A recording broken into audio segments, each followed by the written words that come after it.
Ok, mais uma vez aqui no Uvas e Personalidades com a Cirlei Mendes. Cirlei, obrigado por teres vindo ao meu programa.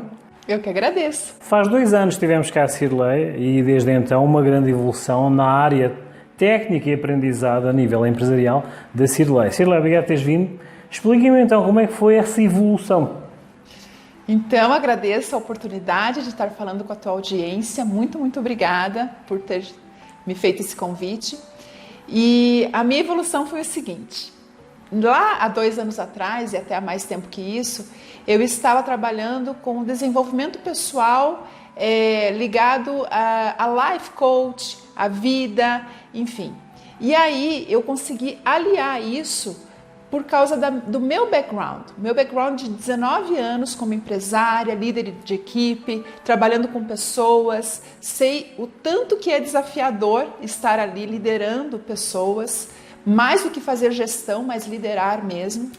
E aí eu consegui aliar as duas coisas, fazendo agora então treinamentos para liderança. Então foi um tempo de transição, um tempo de um olhar diferenciado, porque eu vi o tanto que esses líderes estavam precisando, tanto para as habilidades técnicas quanto emocionais serem desenvolvidas.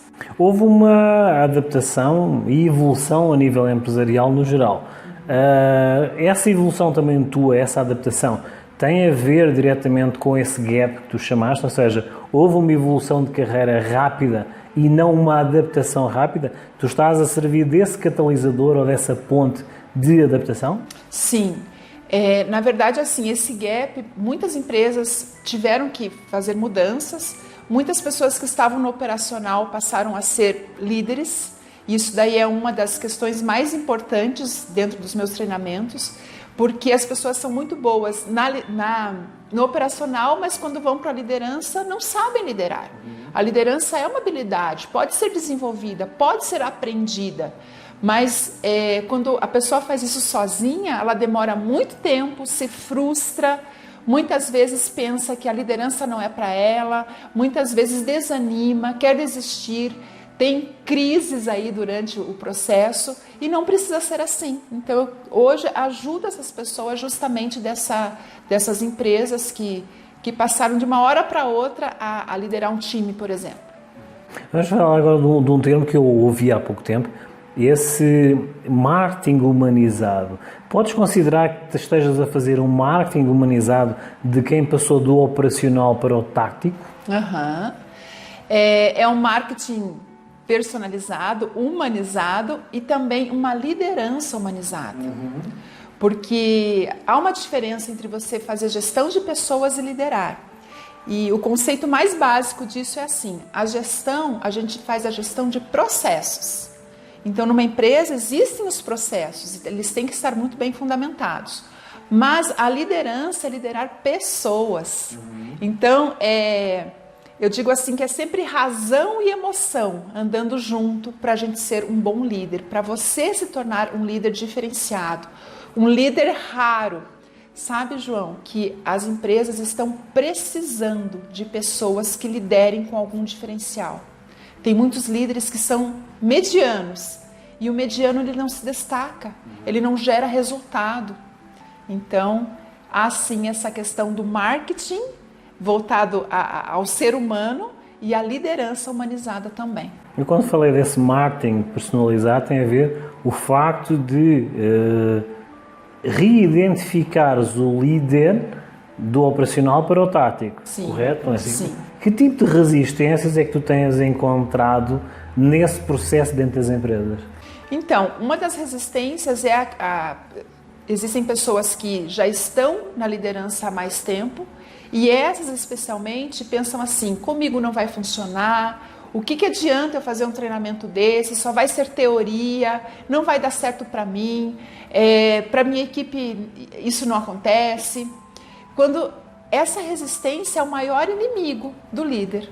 Quando ele se abre, né, tem um mindset de crescimento, de abertura, e ele percebe que ele pode sim melhorar, aprimorar, rever seus conceitos e pensar e agir de outra forma, ele cresce muito, ele evolui demais na liderança. Porque assim como tudo evoluiu, tudo melhorou, tudo teve um processo de crescimento, a liderança também está nesse processo. Estávamos a dizer nos bastidores que é o paradoxo do a priori. Exatamente. A pessoa pensa que já sabe, né? Que já está pronta para tudo aquilo e cria uma resistência dentro dela. Então, existe até um livro que eu recomendo, inclusive, Mindset é o nome do livro, e onde uma pesquisadora fala exatamente sobre isso, que existem 2 tipos de pessoas. A que tem um mindset fixo e a que tem um mindset de crescimento. Só que nós transitamos de um para o outro. Aquela pessoa de mindset fixo pode se transformar numa pessoa de mindset de crescimento. E isso faz ela evoluir. O mindset de crescimento é aquele que vê a oportunidade para a evolução. E não se desespera e não se enraivece por não ter já pronta aquela habilidade. Ou seja, a perspectiva e a característica da Cirlei Mendes é o facto de ver um pouco mais à frente dessas perspectivas.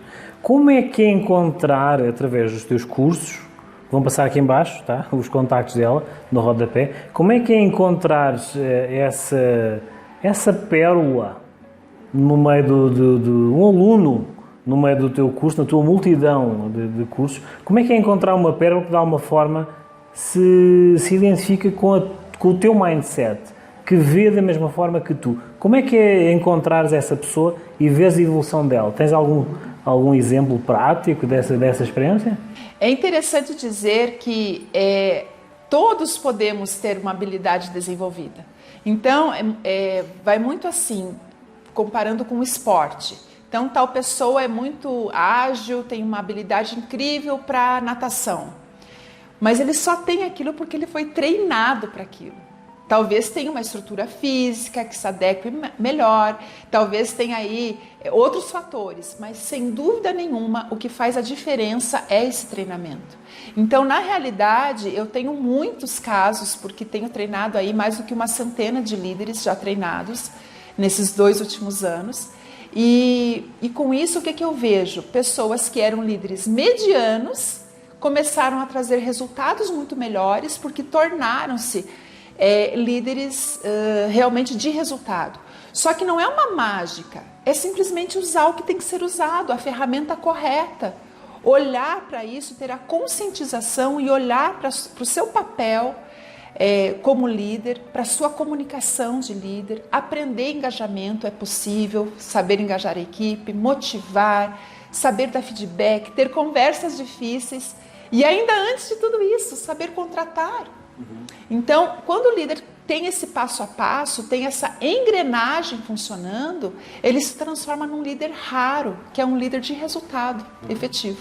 Tu já comentaste que há um livro de cabeceira atual que tu tens, que é o Mindset, tá?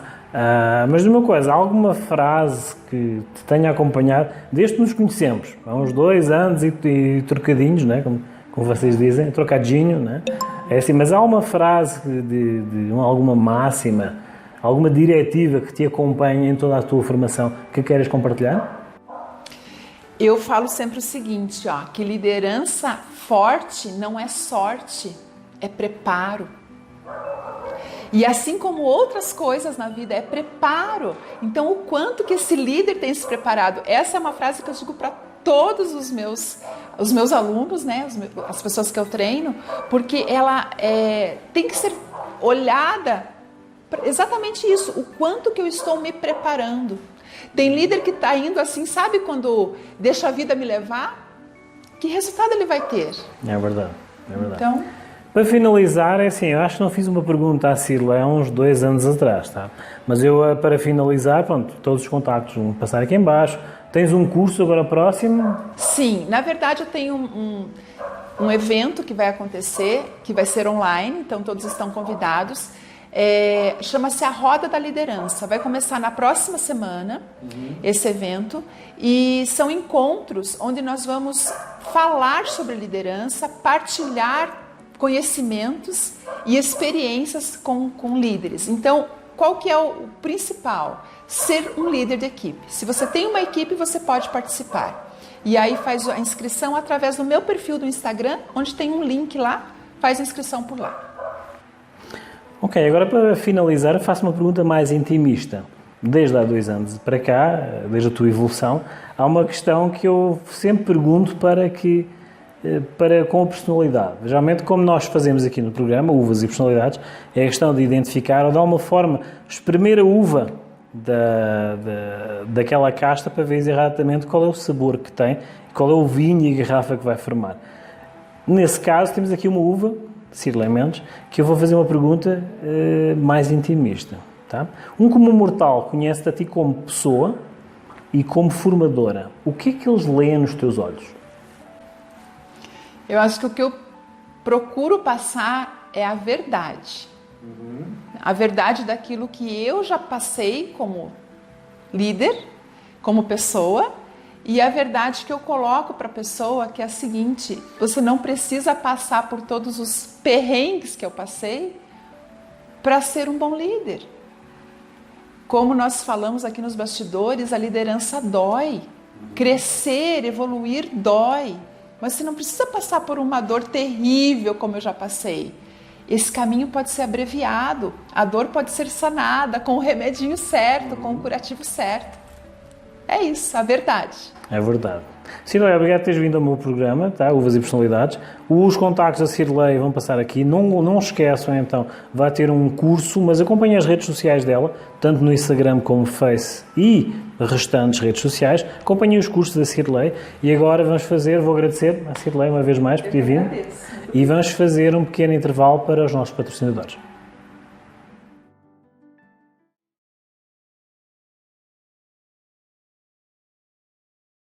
Hi, my name is João Carlos Farraba, and I'm inviting you to see the new project of Maori Incorporated Construction, a new oasis.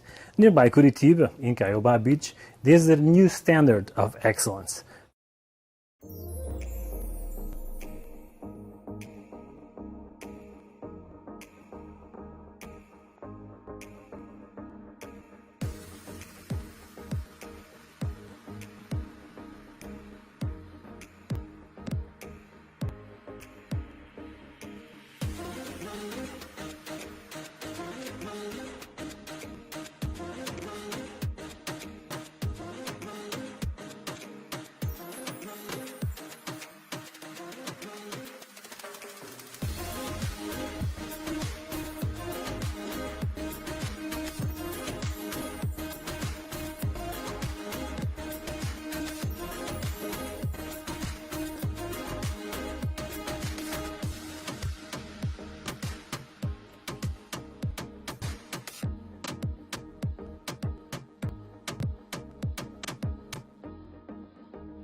Ok, estamos uma vez mais com uvas e personalidades, hoje e agora com Ruby Branco.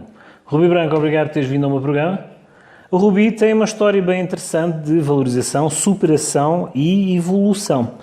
Ruby Branco era morador de rua, atualmente é produtor de cinema, vídeo, autor e escritor. Ruby, obrigado por teres vindo ao meu programa. Explica-me como é que foi essa evolução. João, eu que agradeço primeiro o convite de estar aqui com você. É um privilégio muito grande participar do Uvas e Personalidades, né? E, como você falou, eu sou o Ruby Branco, né? Produtor.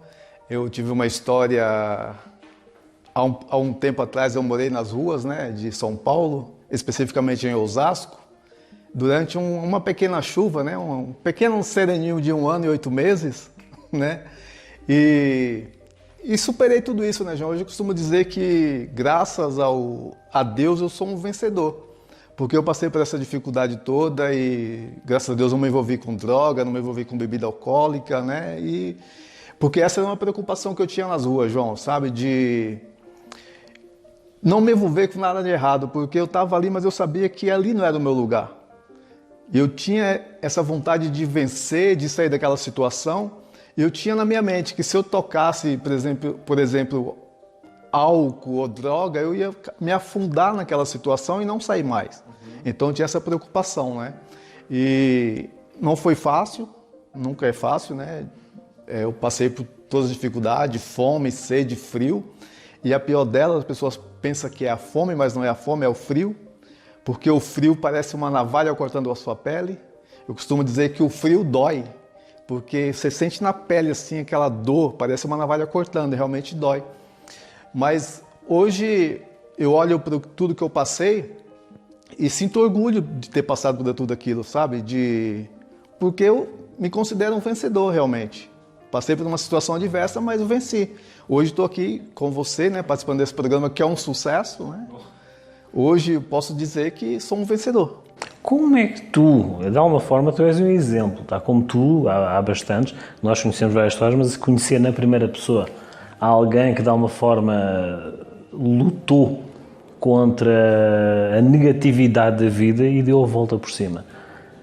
Recordas isso? Eu não sei como é que é de pôr, mas é uma lição, é um percurso, é um testemunho. Como é que tu consideras essa tua vida passada?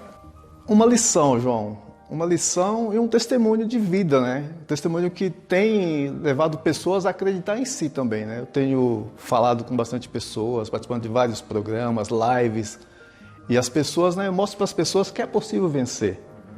Porque eu vim da Bahia para São Paulo com um objetivo. Eu queria estudar, queria vencer na vida, queria ser alguém na vida. E as dificuldades, né? A falta de emprego, o desemprego me levou para as ruas. Mas eu não desisti dos meus sonhos. Eu continuei persistindo no sonho, né? Eu acordava todo dia nas ruas de Osasco que eu não via uma perspectiva. Mas dentro de mim tinha uma força muito grande que me falava que era possível. E isso eu agradeço também muito aos ensinamentos que a minha mãe, né, me passou. E que minha mãe era uma mulher assim, que tinha uma fé incrível, assim. Ela acreditava assim, de uma maneira sobrenatural no poder de Deus, né? E minha mãe, ela lutou, João, durante, acho que uns 10 anos contra um câncer. E ela veio a falecer de câncer, mas ela nunca se entregou. Todos os dias ela lutava e ela acreditava que ela ia vencer aquele câncer. E eu creio que ela venceu. Por mais que ela tenha falecido, mas ela venceu, né? Porque ela não desistiu. Tu vens da Bahia, isso? Sim, da Bahia. Os baianos têm essa motivação já de nascença? Eu creio que sim, João, por conta de ser umas pessoas assim, né, que passam por dificuldades, né? Quando eu nasci mesmo no interior, então a gente tem aquelas dificuldades, não tem aquelas coisas que tem nas grandes centros, nas grandes capitais. Então acho que o baiano ele já tem isso no sangue, né? Essa resistência, né, ali, como o Mandacaru, né, que o Mandacaru representa muito as pessoas do Nordeste. Então o baiano ele é forte, ele é aguerrido, ele é lutador. Essa transição, estás a dizer que foi de um ano? O ano passado estavas nas ruas? Não, isso aconteceu por voltas do ano de 93 a 94. 93 a 94. Como é que tu te vês daqui? Tempinho já. Como é que tu te vês daqui a 5 anos? Daqui a 5 anos, como eu me vejo? Eu me vejo, João, viajando o Brasil e o mundo, contando a minha história e motivando pessoas. É que assim, eu fiz essa pergunta porque assim, todos nós, de alguma forma, somos exemplos para alguém. Sim. Não precisamos, como eu costumo dizer assim, não precisamos ser um rótulo, não precisamos ser uma garrafa, não precisamos ser... Porque nós somos uvas, tá? Tu és um exemplo para muita gente, estás a ser e vais ser. Através da tua produção, através do teu livro, que vais escrever um livro, através das tuas produções. Como é que tu te sentes a ser exemplo para alguém? Tu vais sentir um peso? Queres que seja uma responsabilidade ou queres passar isso como um legado? Como um legado, João, como um legado. Eu acho que assim, né? Eu não tenho assim essa pretensão de ser exemplo, né? Mas eu creio que a minha história ela acaba ensinando de alguma maneira, né? Porque eu passei por tudo que eu passei e eu venci. Então ela acaba ensinando as pessoas de alguma maneira. Não tem essa pessoa ser um exemplo para ninguém, não, mas eu quero orientar pessoas e falar para elas que é possível.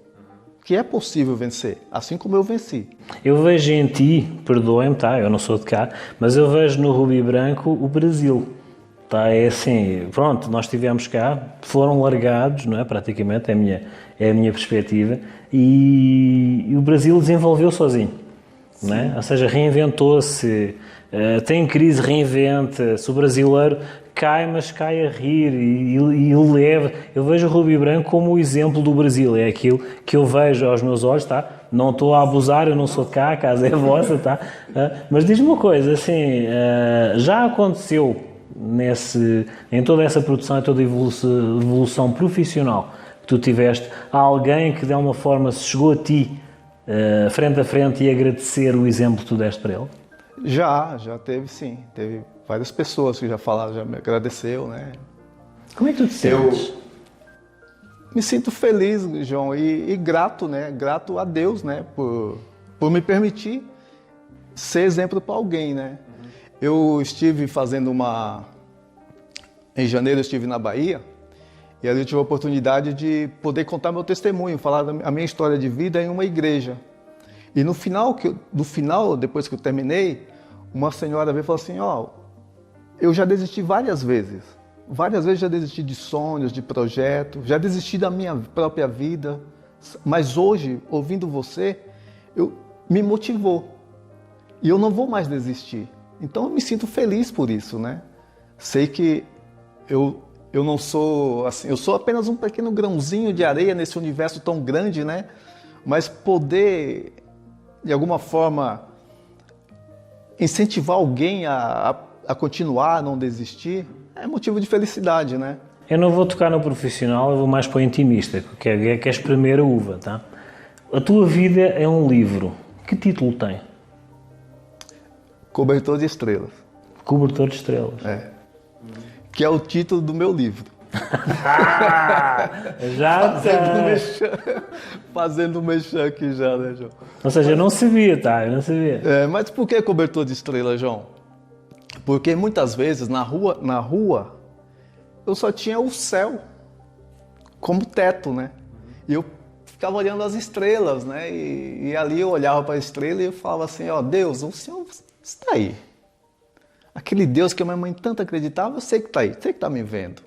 Eu sei que você está olhando para mim. Eu não sabia nada sobre Deus, sabe? Mas eu tinha dentro de mim a certeza que Ele estava ali. E que aquelas estrelas que eu olhava no céu e via, eu tinha certeza que era Deus que estava ali me presenteando de alguma maneira. Por mais que eu estivesse na sarjeta, na rua, dormindo na praça, dormindo nos bancos das praças, né? Eu sabia que aquele céu de estrela era um cobertor de Deus ali, falando assim, tem esperança, tem jeito. Um exemplo, eu não direi a seguir, mas é assim, a nível motivacional, tem muito que mostrar. Vejam o livro dele. Agora, para finalizar, Rubi, um comum mortal, como eu, conhece-te pela primeira vez. O que é que ele vai ler nos teus olhos? Nos meus olhos? Esperança. Esperança. Tu, quando te sentias sozinho, sentias-te acompanhado? Sim. O Brasil. O Brasil. Rubi, todos aqueles que estão a ver, que estão a gatinhar ou de alguma forma atravessaram e estão assim, ainda em dúvida em algo, de alguma forma, em alguma recuperação, que conselhos é que lhe dás? João, o conselho que eu digo para as pessoas é o seguinte, que elas não desistam e que de repente as pessoas querem fazer algo grandioso, mas tudo começa pequeno. Eu comecei a empreender sendo morador de rua. Meu primeiro empreendimento, minha primeira grande ideia foi como morador de rua e eu não tinha nada, não tinha nem onde morar. Mas eu tive a ideia de montar uma rádio dentro de um shopping. E eu fui até o shopping, conversei com a administração e consegui o espaço. Aí fui a um amigo que tinha o equipamento, ele me emprestou o equipamento, eu comecei uma rádio dentro de um shopping. Eu e um outro amigo, que eu conheci num trabalho fazendo figuração no SBT. E aí comecei. Então, aquilo que você precisa para começar está em você. As pessoas falam assim, eu espero ter dinheiro para começar a fazer um negócio. Não, não espere ter dinheiro, porque talvez você nunca comece. Não espere ter grande oportunidade, porque talvez você nem não comece. Comece com aquilo que você tem. O que você precisa para começar já está dentro de você. Força, foco e fé? Força, foco e fé. Então é assim, vou fazer o... Interromper, força. E colocar Deus em tudo. Deus em tudo. De alguma forma ele está sempre presente. Sim.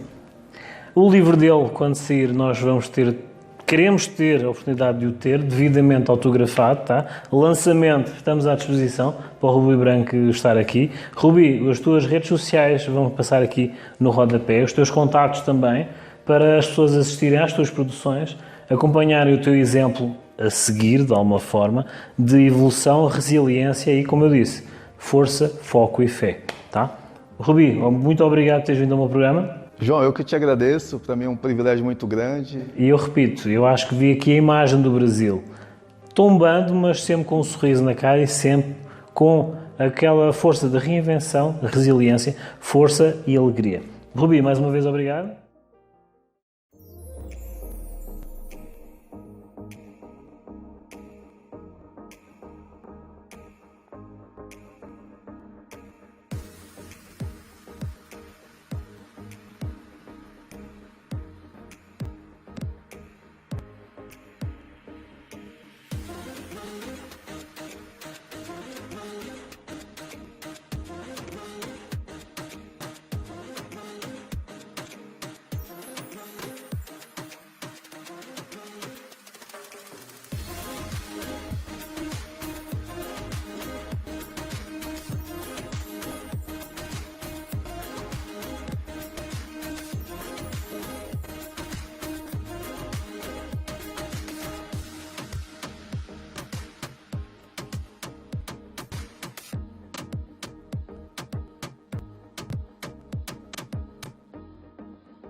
Então hoje iremos falar de Paul Newman. Uma vez mais vamos puxar Hollywood e atores contemporâneos. Paul Newman, artista de cinema, onde dois dos filmes de destaque da sua carreira cinematográfica foi The Sting, O Golpe, ou Butch Cassidy e Sundance, mais um western. Paul Newman, com todas as suas peripécias de Hollywood, quando jovem, como era característico da época, de alguma forma, no final de vida, ou mais para quando se tornou mais maduro, criou uma fundação, a Newman's Own. Essa fundação tinha uma escala de 150 produtos, onde um dos produtos era o vinho, tinha um rótulo próprio. A Newman's Own era uma fundação onde, de alguma forma, sempre contribuiu para as instituições de caridade. Mas lá está, em 26 anos contribuiu para as instituições de caridade dentro e fora dos Estados Unidos, com um valor entre 250 milhões de dólares. De alguma forma, remissão de pecados nunca se sabe, mas de alguma forma o facto de contribuir e distribuir riqueza tornou, mais de uma forma, um ícone do cinema americano.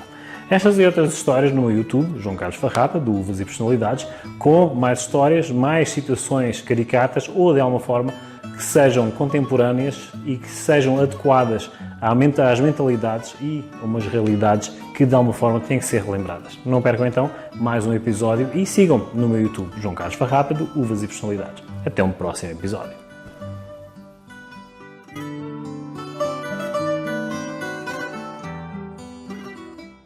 Ok, mais um Uvas e Personalidades, hoje com uma personalidade, amigo já da casa, que de alguma forma consegui trazê-lo cá para fazer uma breve entrevista. Juliano Petrobelli, ele representa uma construtora que de alguma forma já nos beneficiou com a confiança, assinando um contrato com o nosso programa. Juliano, obrigado por teres vindo ao meu programa, tá? Maravilha, eu que agradeço aí a acolhida, João, a receptividade, sempre bem positiva. Agora, como mortal, apresenta-te a quem não te conhece. Quem é Juliano Petrobelli? Eu sou Juliano, trabalho aí como corretor de imóveis atualmente, conheci o João através dos vinhos, que é uma grande paixão minha também.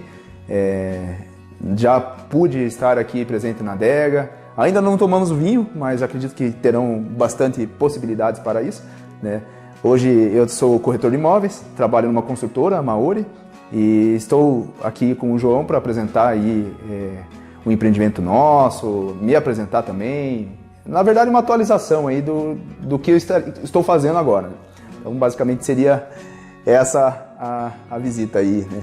Como é que foi o clique para entrar no mundo do imobiliário? Foi alguma situação que trazias de bagagem, de currículo? Foi um mundo novo? Explica-me o processo. O mercado imobiliário, ele é bem dinâmico, assim, sabe? É algo que sempre me chamou a atenção. Eu adentrei em 2014, mas foi uma experiência não muito interessante, porque a gente entra querendo ganhar dinheiro, né?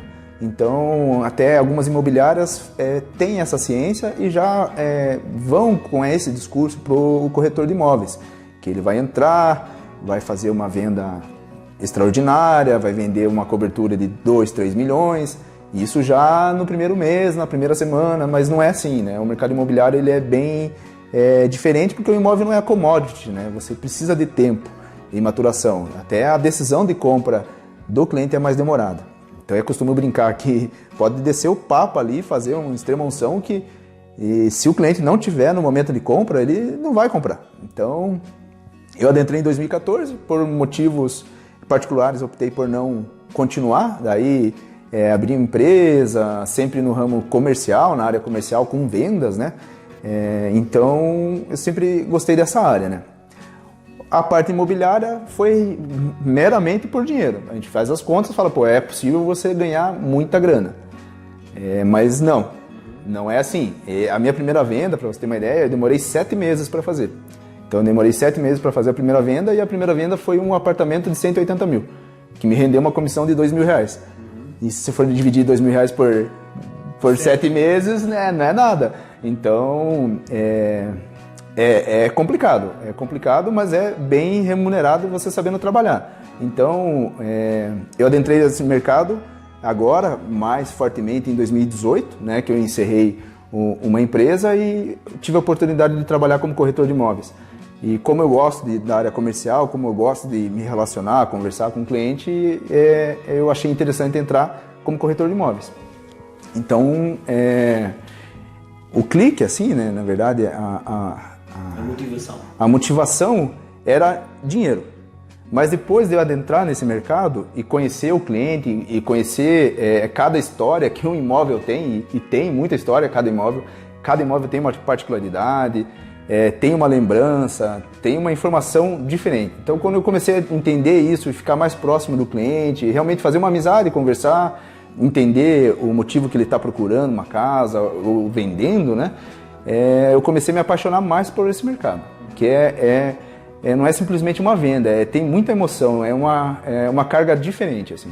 E tem muita documentação também, né, que você está lidando ali, tem muita informação que é preciso checar para passar uma credibilidade para o cliente também e para você não se meter em fria, né, que infelizmente a gente sabe que tem, mas é um mercado bem interessante e me motivou isso. A princípio era grana, mas depois de conversar e entender, você acaba se apaixonando pela profissão, assim, de atendimento ao cliente, visita em casas, explicar ali uma matrícula, né, lidar com algumas situações assim.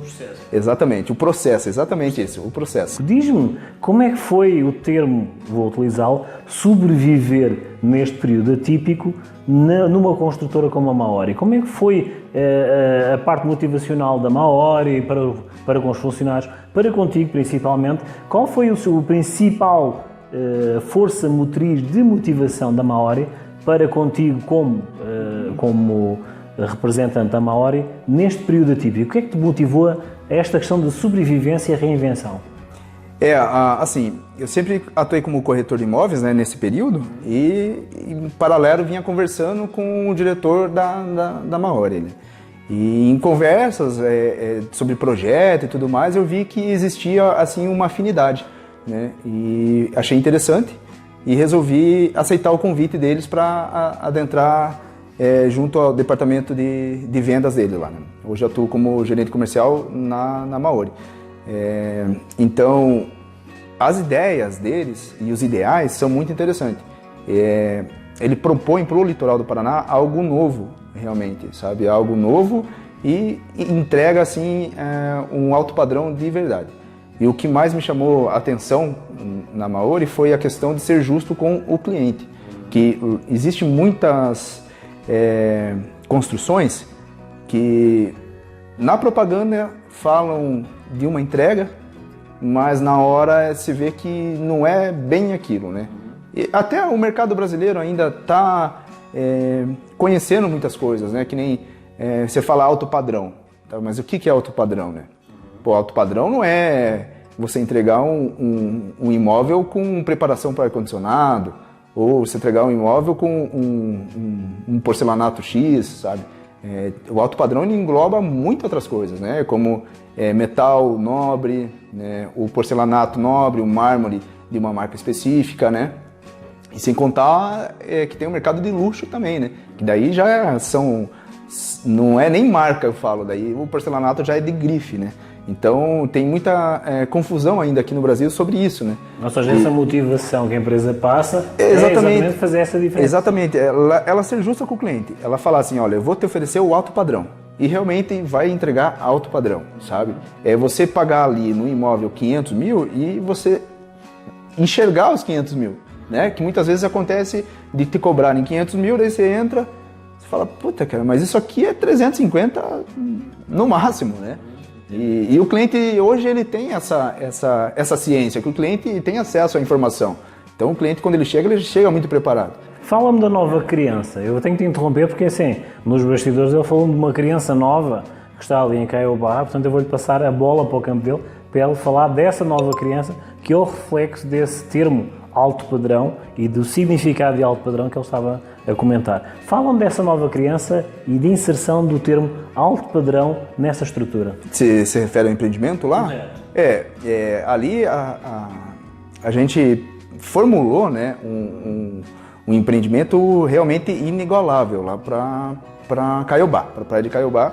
É um litoral do Paraná que está a 40 minutos de Curitiba, então é algo muito próximo, e o nosso litoral ele é muito rico, né? E é muito fácil de você estar lá. E a gente via muita gente indo para Balneário Camboriú, Itapema, Santa Catarina, que infelizmente ainda são poucos imóveis adequados para o público específico, né? Vou dizer assim, para vir para Caiobá. Então a gente viu essa lacuna ali também, né? Que tem muita gente querendo ficar no litoral do Paraná, mas não encontrou algo que o motive a ficar lá.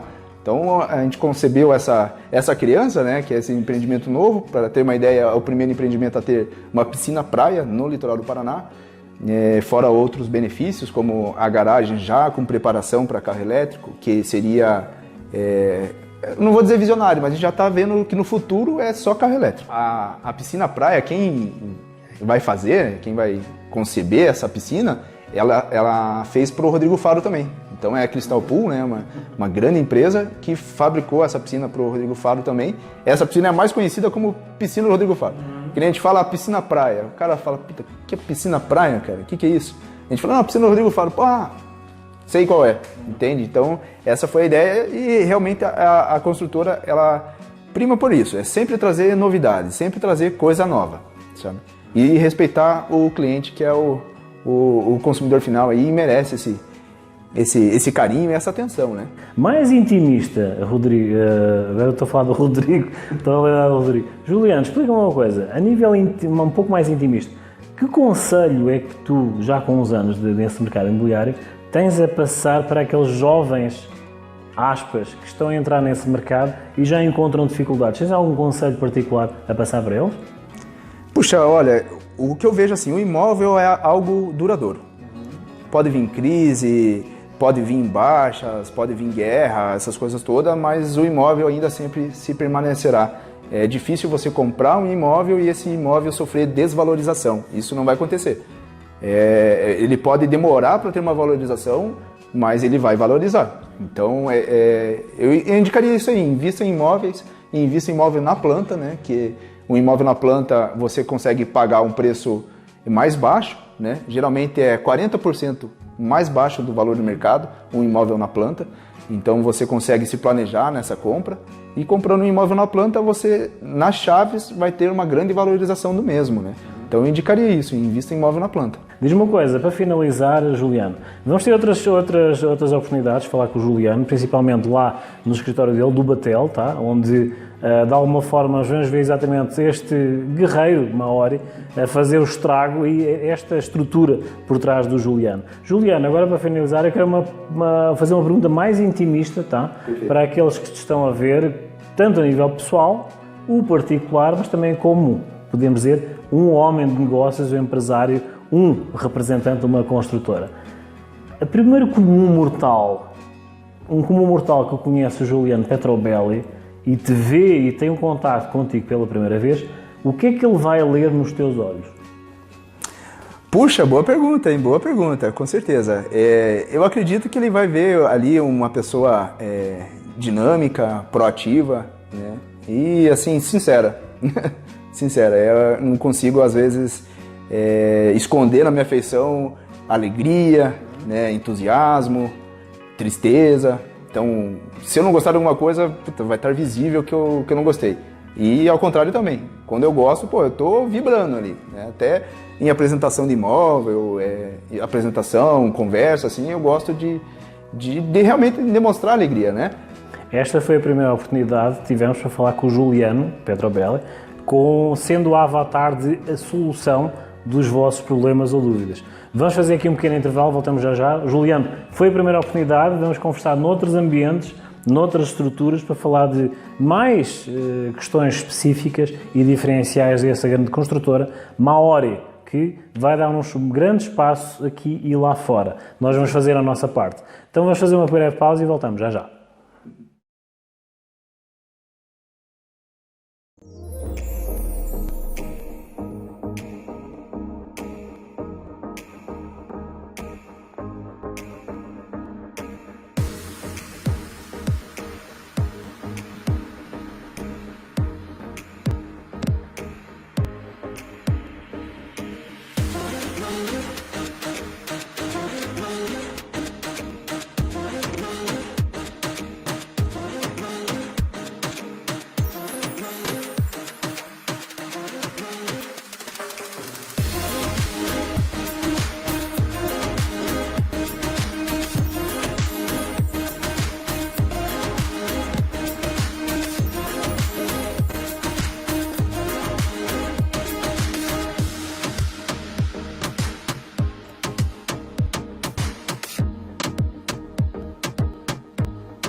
Fala galera, aqui é o Juliano, gerente de vendas da Maori. Estou aqui para dar um recado para vocês. Estaremos aí junto com o João Farrapa no Uvas e Personalidades. Acompanhe o programa dele e venha nos conhecer.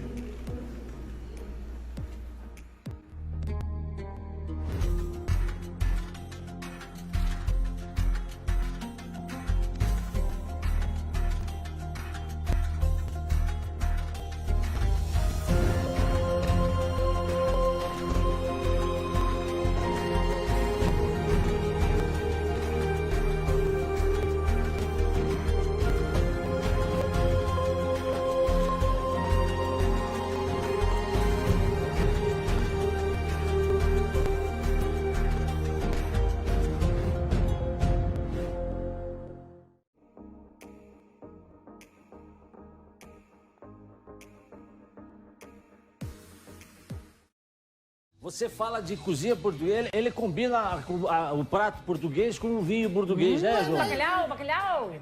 Bacalhau do João. Bacalhau, o prato-chefe. E pro Natal é o bacalhau? É assim, geralmente em Portugal é o bacalhau, não é? Com o vinho verde ou também o vinho tinto. Há essa questão de tabu com o branco, com o peixe, ou o tinto, mas o tinto também serve. Qual a rede social para quem quiser acompanhar você? Sim, Uvas e Personalidades. Lá está, passando a publicidade. Eu tenho um programa de TV que é Uvas e Personalidades, onde isso e outras coisas podem harmonizar tanto personalidades, as uvas e a própria personalidade e a personalidade que eu entrevisto. Legal, boas dicas, né? Principalmente agora aí no Natal. Ele que tá desde 2011. Ano passado, a minha ceia foi bacalhau. Foi bacalhau Foi também? bacalhau. Ela entrevista as uvas e as personalidades e as uvas. É isso. Dos Apelidos de Personalidades, agora aqui na RIC TV. Já se do lado Cecília Comel. e uma mensagem lá para Portugal que eles querem mandar. É isso aí, olha, quero desejar aos nossos irmãos portugueses aí um final de ano espetacular, um Feliz Natal, né, e que 2022 venha regado a muito peixe, a muito vinho e a muita alegria. É isso mesmo. Eu estive em Portugal em 2019, conheci esse país maravilhoso de norte a sul, fui lá nas praias, fiquei encantada, apaixonada por esse espírito do português que é maravilhoso. Feliz Natal, meus irmãos lusitanos, que Deus abençoe todos vocês, não esqueça, o Brasil é um país de coração e irmão de Portugal, sempre. Isso, falamos a mesma língua? Amém. Mais ou menos. Isso nos une. Nos une, sem dúvida. Falamos. Nós precisamos desta cor e tive o privilégio de estar com estes grandes apresentadores aqui do Paraná, que já fazem estrago lá fora. Obrigado pela presença aqui. Valeu, venha mais vezes. Ok, então aqui estamos então uma vez mais com uvas e personalidades. Hoje com uma figura de destaque, dispensa apresentações, mas lá está, Jason Goulart veio ao nosso programa. Jason, obrigado por teres vindo ao meu programa. João, obrigado a você pelo convite, obrigado a todos vocês. Para quem não me conhece aí do canal, né, eu sou jornalista já há quase 30 anos, apresentador do Balanço Geral Curitiba, da RIC TV Record, e trabalhei 25 anos também na RPC, na Rede Globo, enfim, né? Enfim, já fui narrador de futebol, já trabalhei, né, nos grandes canais de esporte aqui do Brasil e hoje apresento com o maior prazer, com o maior orgulho, né, o nosso Balanço Geral Curitiba, né, que foi um grande desafio que eu assumi aí nos últimos 2 anos e graças a Deus estamos aí com números bastante expressivos. Então é assim, foi uma aventura e um privilégio termos espaço na agenda do Jason perante aqueles que me conhecem, os nossos espectadores e aqueles que me seguem, ver quem é realmente a uva Jason Goulart. Jason, quem é Jason Goulart na uva em si? Pois é, bom, profissionalmente eu já falei, né? Agora, pessoalmente, eu sou um cara de Curitiba, nascido no bairro Boqueirão, que é um bairro um pouco mais distante do centro da cidade. Alguns chamam de periferia, eu costumo dizer que Boqueirão é o meu país. Porque é grande, enfim, foi uma brincadeira que surgiu aí anos atrás. Enfim, e lá a gente mantém as nossas origens e gosto de estar junto das pessoas, gosto de conversar com as pessoas, gosto principalmente de ouvir as pessoas e gosto de usar a nossa ferramenta que nós temos na mão hoje, que é a televisão, em benefício das pessoas. Sendo comunicador, isso já te acompanha desde a infância, minha pergunta baseia-se na seguinte questão: em que altura da tua evolução surgiu o clique de seres comunicador? Bom, sou de família cristã, evangélica, e desde garoto eu participava dos grupos de teatro, de apresentação de Natal, de Páscoa, enfim, e sempre gostei de me apresentar, gostei de encenar. Depois, quando adolescente, participei de grupos de teatro, mas desde garoto sempre gostei de brincar de telejornal, essas coisas. Então isso fez parte da minha infância, inclusive com alguns colegas, alguns deles até se tornaram comunicadores também, né? Alguns que eu digo 2, né? Mas enfim, da nossa turma 3, enfim. E então essa é uma coisa assim que veio meio de dentro, né? Veio meio da família também. A família, todos gostam de cantar, gostam de se apresentar, né? Meu avô era compositor, né? Tocava viola, dançava catira. Do outro lado tinha o meu outro avô que também tocava violão. Então dos 2 lados da minha família todo mundo tocava violão, cantava, era meio que artista, tinha essa veia e tal. E eu me apaixonei pelo jornalismo e por isso estou aí até hoje. Mas o Jason é esse cara que sempre foi do bairro, do Boqueirão, de Curitiba, né?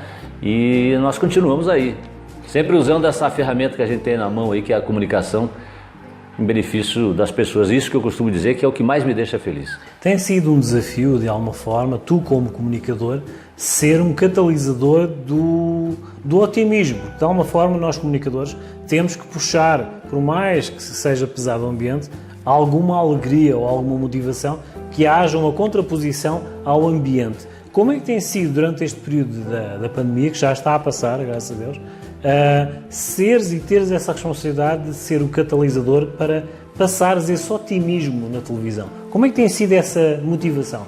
Eu acho que a pandemia foi um momento importante, inclusive, para eu decidir e tomar uma decisão importante na minha vida, que foi mudar de emissora, mudar de formato de programa e tudo isso. Mas eu nunca deixei de lado uma coisa: o otimismo e a fé em Deus. E isso eu sempre tentei passar nas minhas mensagens e na minha maneira de comunicar, né? Sempre acreditando muito. Embora eu tenha perdido a minha mãe para a Covid-19, eu entendo as circunstâncias que foram e acho que foi um desígnio de Deus, como cristão que sou, né? Talvez isso tenha acontecido até como forma de evitar sofrimentos maiores pelo avançado 78 anos que ela tinha, né? Os avançados 78 anos que ela tinha, talvez por isso. Mas eu nunca deixei de ser otimista, sempre acreditei muito, sempre tentei passar isso para a minha família e também passar isso para as pessoas que venceríamos. Estamos aí em 2022, graças a Deus, vivos. Passei pela última fase da Covid, as duas piores, graças a Deus, não tive nenhum problema, eu e minha família. Aí veio a Ômicron, tive lá uma dor de garganta, uma coisa leve, mas já estava vacinado, então aí as coisas foram mais tranquilas. E daqui para frente, por isso que nós estamos aqui conversando distante, né, com essa distância e tal, sem máscara, e eu tenho certeza que daqui para frente a gente vai voltar a fazer o normal. Uma coisa só me deixa um pouco preocupado, sabe, João? Que a gente falava que essa pandemia, talvez ela tivesse vindo para fazer com que as pessoas freassem um pouco, parassem um pouco, botassem a mão na consciência, pensassem um pouco mais no próximo, no ser humano. E infelizmente parece que não aconteceu isso. Não sei se pelo jornalismo que eu acompanho, que é o jornalismo na maior parte policial, mas parece que as pessoas saíram dessa pandemia mais nervosas, mais irritadas, mais não sei o quê. Mas enfim, a gente tem visto que parece que aquilo que nós imaginávamos não era. O mundo continua a ser o que ele é. A tua posição como comunicador e com esse espírito de iniciativa para essa área positiva e esse otimismo, de alguma forma tu tens essa responsabilidade. Sentes essa parte de responsabilidade, chamemos de peso de figura pública para passar essa mensagem mais positiva, sentes isso como uma responsabilidade ou como um legado? Eu sinto como uma missão. Eu já tive a oportunidade de deixar, por exemplo, o microfone, fazer outras coisas, e eu sempre achei, e na minha conversa com Deus, eu sempre entendi que eu devo continuar fazendo o que eu faço. Então eu acho que é uma missão, tentar levar sempre uma mensagem de conforto, de otimismo principalmente, de fé, né? E de esperança, de coisas boas, né? Eu acho que essa é a missão. Todos nós, de alguma forma, somos o exemplo para alguém. Tu estás na área de comunicação já há uns anos e quando surge, de alguma forma, que possivelmente já surgiu, alguém que está a caminhar e a gatinhar na tua área, como comunicador, na área televisiva, te apanha como um exemplo e se aproxima de ti. Que exemplo ou que frase, que motivação é que tu passas para ele, para que ele resista e seja resiliente na área profissional que tu desempenhas? Eu acho que ser justo, justiça, eu acho que essa é a mensagem que eu deixo. Minhas filhas são formadas em Direito, mas tem o meu sobrinho, que é a pessoa mais próxima a mim, que se interessou pelo jornalismo. Eu sempre digo a ele, vamos conhecer as pessoas, conhecer a realidade das pessoas, né? E baseado nessa realidade das pessoas, a gente tem que buscar sempre a justiça. Na questão de evolução de carreira, és apologista de que, de alguma forma, a natureza conspira? A natureza? Eu acho que nós temos o livre-arbítrio, né? Então eu acho que nós realizamos o nosso caminho. Há situações que, mesmo agora nos bastidores, estamos a conversar, de alguma forma a tua presença, o teu currículo, o teu trabalho, puxa de alguma forma, indiretamente e paralelamente, projetos que de alguma forma tu tens pessoais e muitas vezes te propõem. Tu tens noção que a tua imagem passa essa credibilidade, sentes esse peso de responsabilidade? Eu procuro ser natural, tanto aqui conversando com você, quanto o cara que apresenta o balanço geral. Eu sou o que eu sou um ser humano, mas dentro do possível eu tento transmitir sempre coisas boas, né? E passar os bons exemplos, não tenha dúvida disso. Mais para o final, eu costumo fazer uma pergunta mais intimista. Tá? Já tivemos a falar também, bastidores, a questão do assédio. Não podemos considerar assédio que as pessoas respeitam o artista, não direi artista, mas o comunicador, a responsabilidade que ele tem em passar uma informação concisa, direta e verídica. Mas também tem a questão da pessoa pública. Tens essa responsabilidade. Um comum mortal, quando se aproxima de ti, o que é que ele vai ler nos teus olhos? Realidade. Eu acho que, não sei, é difícil quando a gente fala da gente mesmo, né? Mas eu procuro ser o que eu sou, seja em casa, seja no trabalho, seja na rua, seja aqui com você. Eu acho que a gente tem que ser sincero e verdadeiro. Sinceridade e verdade é o que nós vemos no olhar de Jason Goulart. Agora, para finalizar com um brinde, diz-me uma coisa, Jason. Qual é aquele livro ou aquela frase que te acompanha diariamente, que de alguma forma sirva de motivação diária? Eu acho que a gente tem trabalhado bastante e tem tido um peso grande com essa questão aí da Covid e tal, tudo mais, né? E a gente precisa às vezes aliviar. E tem uma frase que eu li até numa peça de teatro que eu apresentei, que eu levo comigo, né? Que é do Charles Chaplin. Eu não me lembro bem o final da frase, mas é assim: não sois máquinas, homens é que sois, com o desejo da humanidade, alguma coisa e tal. Então, essa parte eu acho que é a parte principal. Não sois máquinas, homens é que sois. Então, que a gente nunca esqueça que nós somos humanos, né? E como humanos devemos tratar o próximo. E assim foi Jason Goulart. As redes sociais dele vão passar aqui no rodapé. Um como mortal, uma uva. Eu geralmente, assim, eu costumo identificar uma uva, uma casta, ou uma determinada personagem. Eu acho que vou identificar o Jason como uma Alicante Boucher. A Alicante Boucher é uma uva, lá está, foi abduzida pelos portugueses, lá está, foi negada ou renegada pelos franceses, em que seria usada como corte. Uma uva de corte geralmente é para dar uma compensação a um vinho, ou adocicá-lo mais, ou amansá-lo mais, dar-lhe uma personalidade própria. E no meu caso, o que é? Para uma amansar ou é Alicante para deixar mais nervoso? Não, é assim, pela realidade toda que ele enfrenta diariamente do programa, eu acho que o facto de ele ser puxado à terra como um comum mortal, comunicativo e verdadeiro, vamos puxar um vinho alentejano. É frutado, tem uma personalidade própria, mas é o sal da terra, como todos nós esperamos ser. Foi a Alicante Boucher que eu identifiquei com o Jason Goulart. Jason, obrigado por teres vindo ao meu programa. Tá? Um brinde final. Um brinde. Obrigado por teres vindo. Muitos projetos, muitas concretizações e mesmo em tempo de férias foi um privilégio ter arranjado um tempinho na agenda do Jason Goulart para vir ao Uvas e Personalidades. Lá está, acompanha nos nossos programas, aproveito para divulgar também aqui em baixo o nosso YouTube, do Uvas e Personalidades, e isso assim sendo, até um próximo programa. Tchau, tchau.